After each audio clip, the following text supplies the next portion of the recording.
Hello friends, नमस्कार। जय जगन्नाथ। तुफान टेक एजुकेशन चैनल तरफ आपको स्वागत। आपण नहीं आसी आज बहुत बड़ गुरुत्वपूर्ण वीडियो, बहुत बड़ जॉब रो अपडेट आपण अपेक्षार अंत घटी।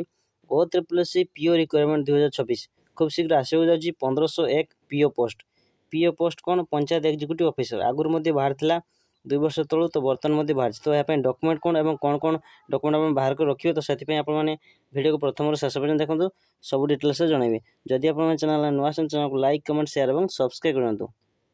आसतु डिटेल्स आरंभ करिया। ओडिशा पंचायत एक्जिक्यूटिव ऑफिसर तरफ आसला नियुक्ति 1501 पोस्ट रही।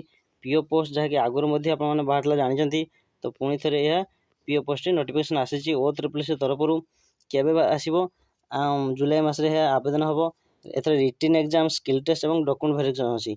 मुख्य कथा ये डॉक्यूमेंट कौन कौन दरकार, यह डॉक्यूमेंट आप कौन दरकार। आप जब +2 पास करेंगे यह पारे और ता सहित अल्प किसी कंप्यूटर नॉलेज थी। बयस 21 ରୁ 38 वर्ष भितर बयस होइथिबो एवं एज रिलैक्सेशन रही। तो यहाँ आप आधार कार्ड 10 +2 सर्टिफिकेट और ता सहित गोटे मेन अपडेट जहाँकि आप एम्प्लॉयमेंट एक्सचेंज निहाती आवश्यक। तो आपने एम्प्लॉयमेंट एक्सचेंज जहाँ करेंगे आपने ऑनलाइन करेंगे, स्टेट हो कि डिस्ट्रिक्ट हो। Employment exchange online certificate verification करेंगे, सर्टिफिकेट रजिस्ट्रेशन से कलापर आपने यही फॉर्म पर आवेदन हो पारे। जदि आपको वीडियो भल लगता है वीडियो को लाइक कमेंट शेयर और सब्सक्राइब कर दियंतु।